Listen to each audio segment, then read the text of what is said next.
Hello everyone and welcome back to Quick Slants with Bethel University head football coach Steve Johnson. Quick Slants is a weekly program that gives you, the fans, the opportunity to ask the Bethel coach questions about the Royals, football or sports in general, or just seek the coach's wisdom about life events that are going on. In this week's episode, the coach talks to us about the impressive performance by Gunnar Bloom last Saturday. He talks about competing with the Johnnies and the Tommies in the MIAC, and what new superstition did the coach develop while he's watching his beloved Cubbies? Let's find out on Quick Slants. Well, let us welcome back Coach Johnson this week. Coach, you have team updates for us. We're doing okay. We're relatively healthy for this time and situation. In this time of year, had a couple injuries in there. We had a JV game this week and with Augsburg, and had a couple guys hurt in there, and that's hard to deal with. But the JV thing is just a blast to our guys. We kind of discover some guys there, but also guys get to play. And if you know about football, a lot of the younger guys, they play scout team, and it's a chance to run our own offense and defense again. So Bridge Tussler is out. He has a shoulder problem, and he's not going to require surgery. But I'm not sure we'll get him back. So that's kind of it's not a day to day, obviously, and week to week. But it might even be. I'm not sure if he'll be able to make it. So and that's good. And he's just kind of hanging out with us and helping coach the younger guys and doing those things. So that's where we're at with that. Well, looking at last week's game, big victory over Carleton, I would think you'd have to be really happy about the overall performance in the second half of your team. Yeah, you want to take the whole picture, and you want to go play to play, and all those things. I did address our team Monday, and I'm really proud of some of we don't want the things that we say, we don't want them to be cliche. And they aren't, because they're all out of something. But one of the things we say is run to the fight, stay in the fight, and finish. And one of the hardest times to finish is when you win big. And we've had some, pretty weird games this year to where it's come down to the wire and we've lost, and we're not really used to that, because the down to the wire ones that we usually win. And then Carleton's, they've got some really good players, you know what I mean? And so I don't want our, as coaches, we don't want to call plays, because the score was high. You don't want to call plays that are, not what we do in a certain situation, but you also don't want to, throw a bunch of bombs when you're ahead, by all that. So staying in the fight and finishing correctly is hard to do. And sometimes players will worry about stats and then not, do those things. But I just feel like our goal is to play great for 60 minutes, and that's a hard thing to do. And so I just told the kids on Monday that we're very proud. I'm very proud of them, the way really every game, it's not real measurable, but it seems like every game we finished the game, and it hasn't always been, the result that we wanted or anything like that. And that's a life thing, and it's a character thing. And, we need to be those kind of people. So the process is really important, and enjoying that process is important too. And football, you think enjoy playing football, it hurts, and that's one of the great things about it. But it also it's amazing the closeness that we can have out of that. And there's just a lot of guys that are growing up, and it's a neat thing. So sometimes we think of, if there's an overmatched team, that it was really close, at the beginning. Well, it's 0-0. You know what I mean? And sometimes, there's very seldom do you come out and just have everything work. And sometimes when it does, it scares me as a coach who's been coaching for a while. When I was young, I was kind of thinking, we're going to kill these guys, And now it's like, if it goes good early, I know to tone everybody down and understand that it's not about the last play, good and bad. So that's where we we kind of talk about, hey, what's next? What's next? What's next? What's next? And take what's next with enthusiasm and joy, and then that becomes your way. The team gave up just 52 yards rushing. It looked like your defensive line was really controlling the line of scrimmage. They really did a nice job, and Carleton doesn't run the ball a whole lot, but they have a nice running game in that they control. They're pretty smart, Carleton, but they're sharp to get rid of the ball pretty quickly, and so they're not going to get a lot of we're not going to get a lot of sacks on them, because they're kind of, so they keep you a little bit at bay with quick throws and good mechanics that way. Zach Creighton is a real good player for him, was their quarterback, and now he's a receiver, and he had 10 catches, and so you have to bottle some things up. So it's a sticky deal where you gotta bottle some things up, but you also want to pressure the quarterback, but you can't really pressure the quarterback because it's gone right away, and so they get you kind of thinking that way, and then all of a sudden, and then they run the ball. So I was really proud of our guys to where they obviously there's things we want to work on, but I was proud of the front where they just work hard and did some good things against the run. Your secondary also looked really good on Saturday. It looks like they're really starting to develop in the system. Younger guys, you really wanted them to kind of learn the system a little bit here. So. Yeah, we started out pretty rough, and you kind of have to overcome, just some of the things that you struggle with that type of situation. So I'm pleased with how those guys are coming along. We're getting more guys involved. Joey Lee and Brendan Whalen have been our starters at Rover, and our corners, Amundsen and Wallenberg and Norling. They've been real good. They've steadily improved, and they're real good athletes that are kind of new to the position if they're not brand new. So they are coming along, but we've got some younger guys that are working in. Cale Farron got a pick last week, really a great player out of Colorado. So some of those newcomers that we're kind of excited about, they're starting to show up, because it's, there's just so much to learn back there, and they're setting the defense, and you're doing all these things, and it's new guys. It's a tough thing. So Joey Lee has been just an amazing leader back there for us. Gunnar Bloom with 112 yards rushing and 4 TDs on Saturday. What were some keys you thought for him? Pretty much everybody around here knows Gunnar Bloom is a stud. he's really a good player. He's really a fun player to watch, and I've had the privilege to coach. There was a time in late 90s and all the way through the 2000s, or through 2010.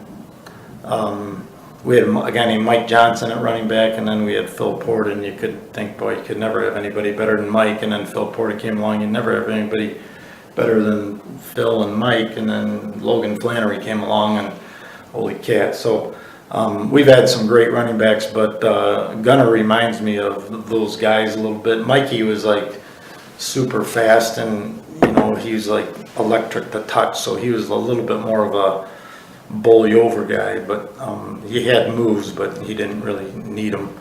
But the other two were just electric with that, and that's where Gunnar is. But unfortunately we haven't had the ability to have him at running back on a consistent basis, and so last week he was able to do that. And it's the kind of thing where those backs, when you really have a back, it's like, the first time he gets 1.5 yards or 2, and you think, oh geez, he's not good today, and 20 carries later, he's just like, wow, and I feel like Gunnar is that way. And so we had a chance to get him the ball enough, and it'd be nice to even get it more, but he's really a great player, unbelievable hands, gets the game balanced. He's really a fun player to watch.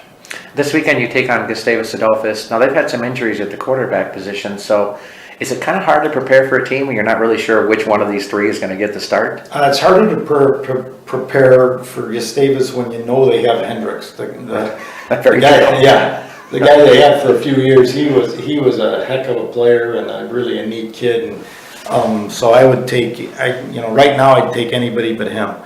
But I know that they had The youngster from Becker, he broke his wrist, and so he's out, and he's a real good player, and so they have good quarterbacks. They're good, but they're not Hendricks, so that's kind of a good thing. So and to answer your question, like a coach, you prepare for a team, a little bit of that, but you prepare against their system. And, if you know that a quarterback can't make some throws, you can do those different, you can kind of, hedge your stuff, but it doesn't really matter to us too much who's a quarterback. Now, you mentioned Mitch Hendricks graduating this year. The team's kind of a different offense now, led by Kareem Ortiz. Do you see him as the key of what you need to do to kind of stop their offense? I think that they really haven't been, I don't think they're changing their offense.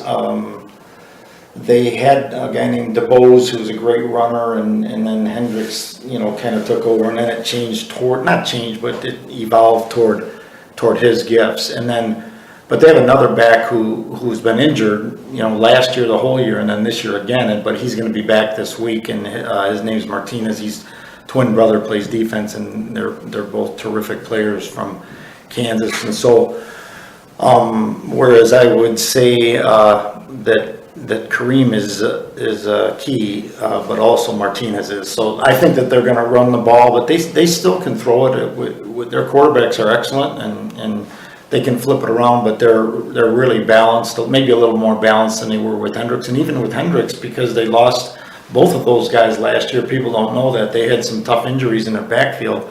So Hendricks didn't have those guys to lean on, and he was still that good. You know what I mean? So that's a pretty great player. So we need to. It's kind of philosophy anyway, but we need to stop the run, and that's with Ortiz, and it sounds like Martinez is back now too. Before we head into our fan questions, how about your Chicago Cubs update for us? Man, I'll tell you what, it was so fun, so weird, but you have to, if you're a Cub fan for life, like I am. I'll tell quick stories. Is that all right? You have time for that? Okay, yeah. Like I hate superstition because I think it's of Satan or something, because it's like we can get tied up in stuff that's just utterly stupid. But I'm ticked off at them, and they're so good that it's hard to not like the Cubs, even for regular people. But I'm a major fan, but when they don't do good and they don't do things right, I'm ticked off and sad and mad. So anyway, I'm almost going to bed. We have 2 hits and 8 innings, and I am like worried sick about going back to Wrigley is great, but Game 5 they got all the momentum, and I'm a typical Cub fan, and my son is younger, and so he doesn't understand some of my pain from long ago of blowing it, and late 60s, early 70s, for example. But anyway, I was in a spot right by the den, not a great spot to be in, when Chris Bryant got a base hit. So then I had, I'm getting ready to go to bed, and I'm about to go to bed, and I was like gonna, be mad at the Cubs and go to bed, so I'll show you guys, I'm not even going, like they give a crap what I'm doing. But anyway, so I didn't want to move. So then Rizzo draws a walk, and now I really can't move. So I'm standing in this thing. I can see well and I can hear, but it's not ideal to where I'd want to watch a game or any other TV thing. But I can't move because we got a chance here. And then Zobrist, he rips that ball down the right field line, and people aren't talking about it really enough. Is that he worked the count to 3-1. He got it to a place where a pitch he could handle, and he drilled it. And every time I'm kind of thinking, is he that great? And then all of a sudden he just does something great. And he's such a neat guy and a God guy, and him and Fowler are those kind of guys. And so that's double exciting for me. So then now we're second and third, and now I'm kind of thinking, because I'm a Cub fan, and I'm thinking, how can we blow this? And then Coach Madden does a great job, and then Contreras gets that base hit, and then Hayward is struggling like crazy. And if anybody's cursed, it might be the Giants, because that curse stuff bugs me. But Crawford throws the ball in the dugout after Hayward makes probably the worst bunt in the history of mankind, and Hayward has 2 errors in 1 game, and he's an unbelievable player. So the Cubs win, but moral of the story is I got to stand in that spot for the rest of the series. That's not true. I'm not gonna. Anyway, but very fun, very exciting.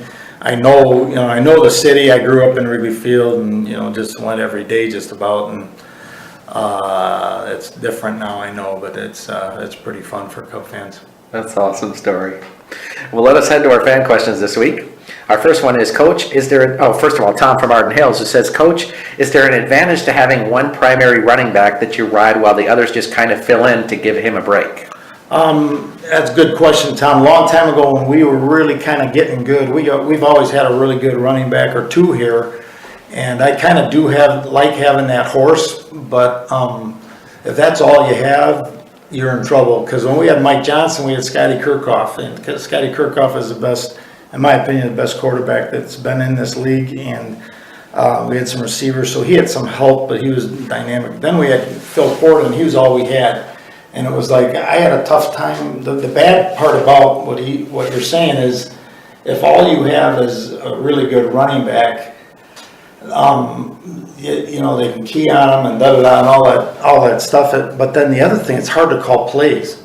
So it's like, it's 3rd and 3, and if you give it to Phil and they stop it, you feel bad because, geez, that was not creative and da-da-da. And if you don't give it to him, you feel like, geez, Phil would have got it. You know what I mean? So you can't win. So having that great back for me, is huge to your offense, but you can't just have him, even if you have a good O-line. So the combo is good. And when we really went to the Final Four in 2007, it evolved to where we had Ben Wetzel as a quarterback, and he was a guy who could throw it and run it. And we had nice receivers. But the combination of Phil going this way and Wetzel going the other way off of the zone read was dynamic and really good. And so if you don't have a hot shot guy that they got to watch out for, you're in trouble. But if that's all you have, you're in almost more trouble. Our next question comes, and I want to apologize because I forgot to put people's names on here, so we'll just have to ride with where we're at. Our next question is, it seems unfair that some schools have 250 or more guys on their football team. Shouldn't Division III limit this for competitive reasons? I would think it would make the sport a whole lot better.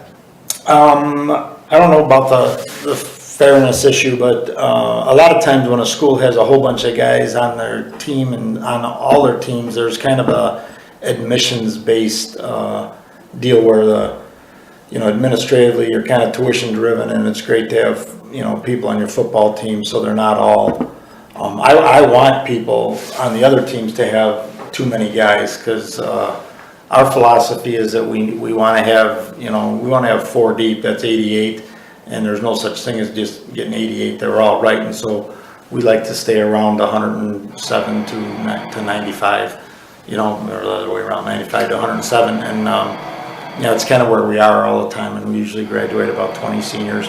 And, there's no magic in those numbers, but when you have 200 kids on your team, you're not giving them, I don't feel like you can't coach all those guys and, have a part of their life that's important, but so they can be part of it, and you can't coach them. So I don't think that realistically schools need students. If you have a program where there's people that just want to come and be part of this thing, I think that it's kind of a cool thing. But I don't think it's an unfair thing. I don't think it's an advantage. It's more of a disadvantage to not have enough guys.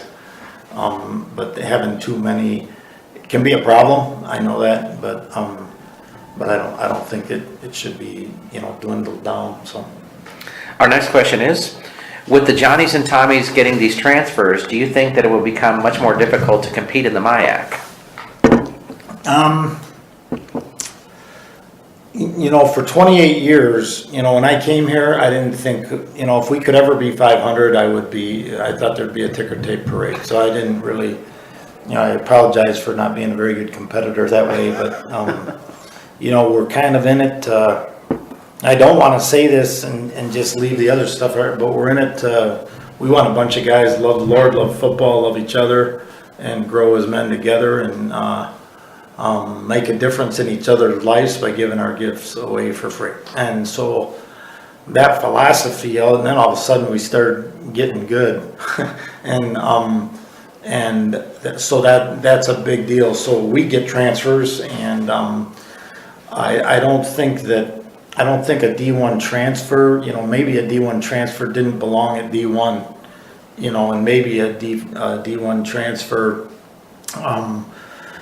couldn't afford, if a guy picks Bethel, we don't really want him to pick it because of football. Football might have attracted him here, but, your everyday life, who you with, and I would say that for any other school. So St. Thomas, St. John's, when for 20 years, we couldn't beat St. John's, and then probably for the next decade, we beat them 7 out of 10, but we never thought we could beat them, and they had the same situation. It hasn't changed any, and they're going to be deeper than us, and St. Thomas is going to be deeper than us, and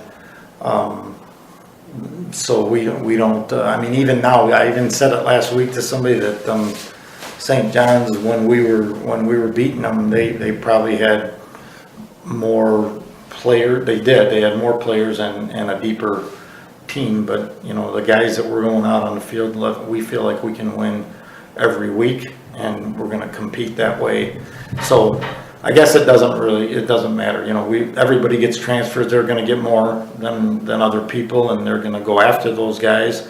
But a lot of times, it's a little misleading, because a lot of times there'll be a youngster who'll come to Bethel, man, I really want to go here, but I've got this other opportunity, goes over there, finds out that's not a good fit for him, comes back to Bethel. Same thing happens to St. John's and St. Thomas. It's not like, we're just, going over there looking at who's third string for somebody. So I don't think it's a problem. I think that the MIAC is amazing. I think that it's academic, unbelievable academically. The stress these kids are under is amazing. I think that our sports and all the sports were terrific, one of the best in the country. And so, Minnesota ought to really be proud of that in a good way. And maybe not that many people care, but I'm proud to be part of this conference that is got that balance to where, and every school's got its niches, and, we just played Carleton, and you have to be, like you have to have an ACT that's double yours and mine added together, and it's a neat thing, but you're going to get those kids, and then you work with them, and you love them, and you push them, and you kick them and kiss them, and grow with them, and that's what it is. So that was a long answer. And a good Sorry. one. Yeah. And a good one. Our next question is, Coach, what is the deal with this goat curse? Do you believe in this thing? Yeah, I don't believe in all those things. I do believe that Satan is a jerk and wants bad for us, and he's more clever than that goat thing. He gets us kind of used to a certain thing that's not good and not of God, and so he's the creep, and it's not about a goat, and I suppose he can use a goat if he wants, but we have a bigger God than that, I think when I hear about all the curses with the Cubs, the one thing I'm this is a weird thing too, but for 10 years, my first 10 years, we didn't beat St. John's, and it's like, people, you can't beat St. John's, and I'm like, well, nobody else beat him either, and so it's like maybe the Cubs haven't been very good for 108 years, and there's only a few times that they've been good and they didn't take advantage of those, but other teams maybe were good, twice as many times. Take the Twins, they've had some times where boom, boom, they get to here, and then all of a sudden, and they win the sucker, and so there's a whole lot different attitude. So I think that sometimes we put too much in statistics and history, and you got to play today, and I think that's where Joe Madden is unbelievable, because those guys play like an inning at a time, and they're not just saying that, because even as coaches, I don't want to be that guy that says that we got to go 1-0 this week, but I believe it from my toes, and we can't be looking ahead and looking past and what's happened before. So our next question is, wouldn't it be cool to see the Indians and the Cubs in the World Series? Combined, it has been like 180 years since these two teams won the series.